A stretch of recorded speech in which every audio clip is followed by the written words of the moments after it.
Ever since I was a kid, I've loved road trips, the open road, the freedom, the thrill of the unknown. But one night, a simple hitchhiking trip turned into a nightmare that haunts me to this day. This is my story.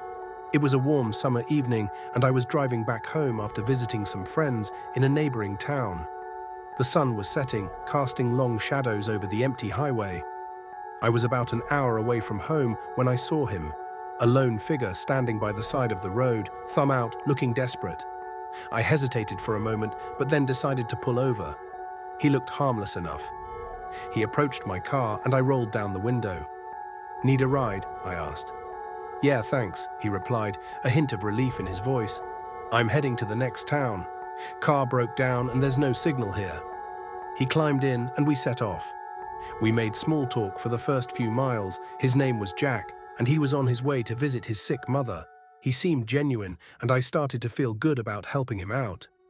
But as we drove further into the night, the conversation dwindled, and an uncomfortable silence filled the car. After about 20 minutes, I noticed something strange. Jack started fidgeting, glancing at the rearview mirror more often than usual. I asked him if everything was all right, and he just nodded, forcing a smile. But I couldn't shake off the feeling that something was off. Then, without warning, he turned to me and said, "You know, they say this road is haunted."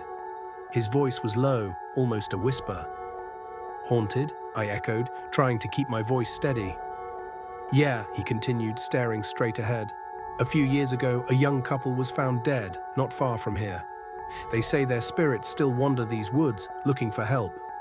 I laughed it off, trying to lighten the mood, but the tension in the car was palpable. Then, out of the corner of my eye, I saw something, a fleeting shadow in the woods, gone as quickly as it appeared. My heart started to race, and I tightened my grip on the steering wheel. Jack's tone changed. His friendly demeanor was gone, replaced by something colder, more menacing. He started talking about the couple again, describing their deaths in gruesome detail. I felt a chill run down my spine. The air in the car grew thick with tension. Just as I was about to suggest turning back, the car suddenly stalled. The engine died, and the headlights flickered before plunging us into complete darkness. Panic set in as I tried to restart the car, but it was no use. Jack sat silently, a sinister smile creeping across his face. "Looks like we're not alone," he whispered, his voice sending chills down my spine. Out of the darkness, I saw them, the ghostly figures of a man and a woman, their faces twisted in agony. They moved closer, their eyes fixed on us. Jack started laughing, a maniacal sound that echoed in the silent night. I was frozen in fear, unable to move or speak.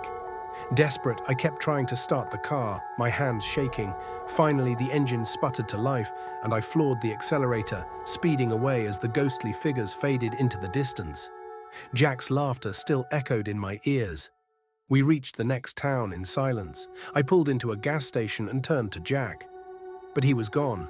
The passenger seat was empty, and the door was ajar. I looked around, but there was no sign of him. It was as if he had vanished into thin air. To this day, I don't know who or what Jack was, but I know one thing for sure: I'll never pick up a hitchhiker again. That night left me with a haunting memory.